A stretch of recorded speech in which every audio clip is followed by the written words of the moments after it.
सिंध मुक़दस अक़ीदो ऐं ईमान वा। सिंध मुक़दस अक़ीदो ऐं ईमान वा। सिंध गीता इंजील क़ुरान आ। सिंधा जेरे मोए अजो ई अमुन। पाण खे हाणे आज़ादु घुरिजे वतन। पाण खे हाणे आज़ादु घुरिजे वतन। जिए सिंधु देश, जिए रहबर सिंध साईं GM सैयद, जिए सिंधु देश नेशनल मूवमेंट। पंजाब तोसां झेड़ो आ, ओ दुश्मन तोसां झेड़ो आ। अॼु मां हिन वॉइस मैसेज जे ज़रिए जिए सिंध मुत्तहदा महाज़ जे चेयरमैन मोहतरम शफ़ी मोहम्मद बुरफ़त जो पैगाम पूरी सिंध ताईं पहुचाइण जी कोशिश करे रहियो आहियां। असां ग़ुलामी जो खुलियल इनकार था कयूं। सिंधु दरिया जी मालिकी, ज़मीन जी वारसी, मैदनी वसीलनि जो दिफ़ा खां सिंधु देश जी आज़ादी ताईं जंग असांजी जारी रहंदी। सिंध वासियो, पंजाब साम्राज्य पारां सिंधु दरिया जे पाणी ते धाड़ो हणंदे डैम ऐं केनाल ठाहिण वारी साज़िश सिंध जे वजूद मथां हमिलो करण ऐं सिंध ख़िलाफ़ पंजाब पारां ऐलानियल जंग मुसलत करण बराबरि आहे। उन करे अचो त समूरी सिंध में 11 अप्रैल 2025 ते मुकमल शटर बंद हड़ताल करे ऐं पंजाब वेंदड़ ऐं ईंदड़ समूरी रसद, रोड, रस्ता, रेल बंदि कंदे दुनिया खे हिकु बाशऊर क़ौम जी हैसियत में इहो वाज़े पैगाम ॾिजे त सिंध पंजाब जे जबर, कब्ज़े, ग़ुलामी मां बेज़ारी जो ऐलान थी करे ऐं असां सिंधी पाकिस्तान में पंजाबी साम्राज्य पारां मुसलत कयल ग़ुलामी जो खुलियल इनकार था कयूं। उन करे समूरी बाशऊर सिंध खे ख़ासि करे कारोबारी माण्हुनि, दुकानदारनि, वापारियुनि, ट्रेड यूनियन अॻुवाणनि, ट्रांसपोर्टरनि खे चऊं था त कैनाल ज़रिए सिंधु जे पाणी ते पंजाब पारां धाड़ो हणणु, कारपोरेट फार्मिंग ज़रिए पंजाबी फ़ौज पारां सिंध जे लखें एकड़ ज़रई ज़मीन ते वालार ऐं कब्ज़ो करणु, DHA जहिड़नि सिंध दुश्मन मनसूबनि ज़रिए फ़ौज पारां सिंध जी शहरनि में ज़मीननि ते जबरी कब्ज़े ऐं अॾावत करणु, सिंध जे मैदनी ज़ख़ीरनि, कुदरती वसीलनि ते पाकिस्तान जी आड़ में पंजाब पारां पहिरें ॾींहं खां जारी फुरलुट इस्तहसाल खां वेंदे सिंध मथां पंजाब जे बेठकी कब्ज़े ख़िलाफ़ समूरी सिंध में शटर बंद ऐं रोड, रस्ता, रेल बंदि करण वारे जस्मम पारां क़ौमी हड़ताल जो ऐलान कयो वियो आहे। उन में समूरनि कारोबारी माण्हुनि खे आगाह थो कजे त हीउ सिंध जे बका, सलामती ऐं वतन जे वारसी जो सुवालु आहे। उन करे हर बाशऊर सिंधी पंहिंजे ज़हन, ज़मीर, दिलि ऐं दिमाग़ खां पुछी पाण मुरादो शटरबंद हड़ताल कंदे हिकु बाशऊर सिंधी ज़मीर ऐं फ़र्द सां गॾु हिकु सुजाण क़ौम हुजण जो पिणु सबूत ॾिए।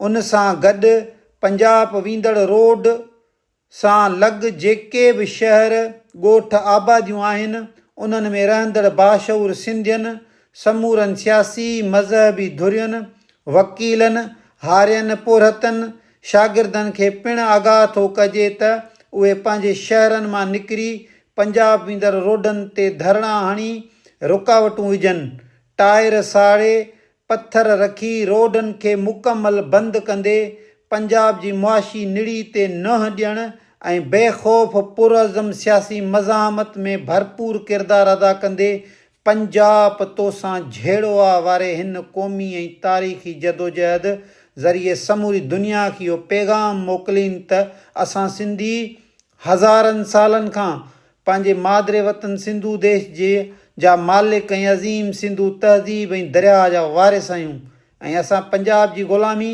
जबर, इस्तहसाल, ज़िलत खे हाणे कंहिं बि सूरत में बर्दाश्त न कंदासीं। असां GS सिंध मुत्तहदा महाज़ जस्मम पारां समूरी सिंध जे कारोबारी माण्हुनि सिंधी ऐं उर्दू ॻाल्हाईंदड़ सिंधियुनि मां इहा उमेद था कयूं त कराची खां कश्मीर ताईं समूरी सिंध हिन शटरबंद ऐं फीथा रोक हड़ताल में तारीख़ी किरदारु अदा कंदी। सिंध वतन जी वारसी ऐं मालिकी खे साबित कंदा। यादि रखो, पाकिस्तान में असांजो क़ौमी वजूद ख़तरे में आहे। असांजी ॿोली, असांजी तारीख़ ऐं असांजो समाजी तशख़ुस ख़तमु करण जूं कोशिशूं थी रहियूं आहिनि। सिंध मथां सियासी जबर ऐं मुआशी इस्तिहसाल जारी आहे।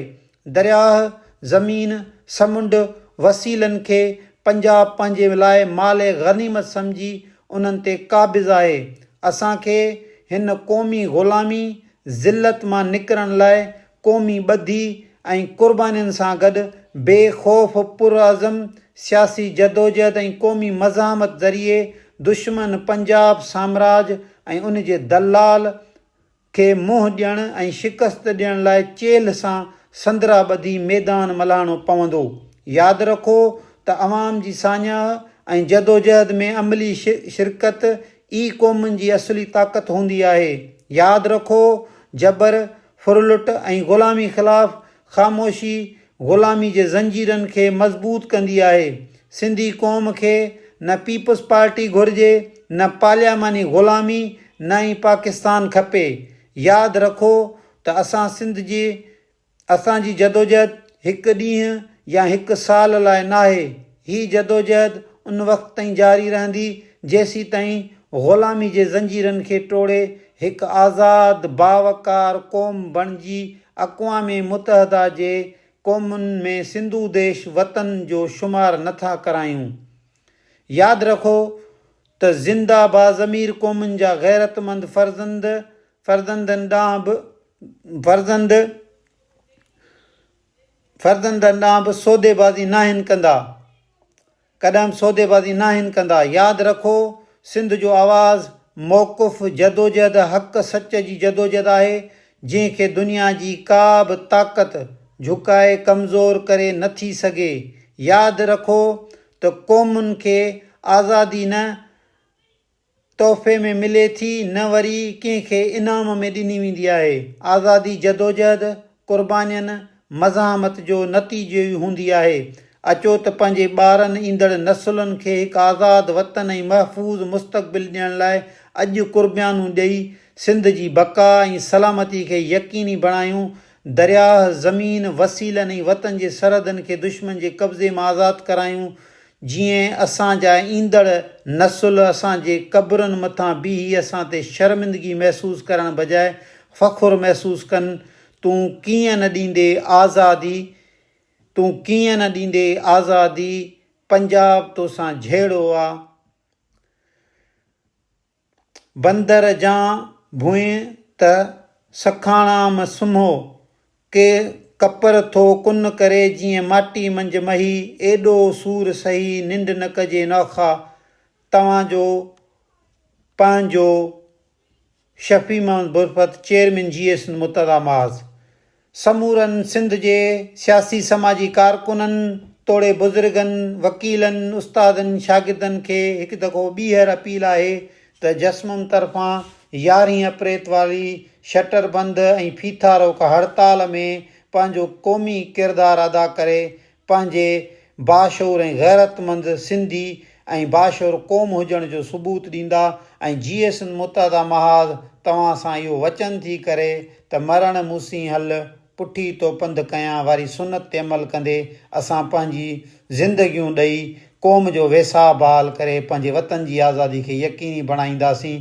तव्हां ऐं असां 11 तारीख़ ते जस्मम जी हड़ताल में इहो ई अज़म, इहो ई नारो वराईंदासीं त पंजाब तोसां झेड़ो आहे, हिन धरतीअ ख़ातिर झेड़ो आहे, हिन पाणीअ ख़ातिर झेड़ो आहे, हिन ॿोलीअ ख़ातिर झेड़ो आहे, पंजाब तोसां झेड़ो आहे। जीअं सिंधु देश, जीअं रबर सिंध साईं, GM सिंध, जीअं सिंधु देश, नेशनल मूवमेंट जस्मम।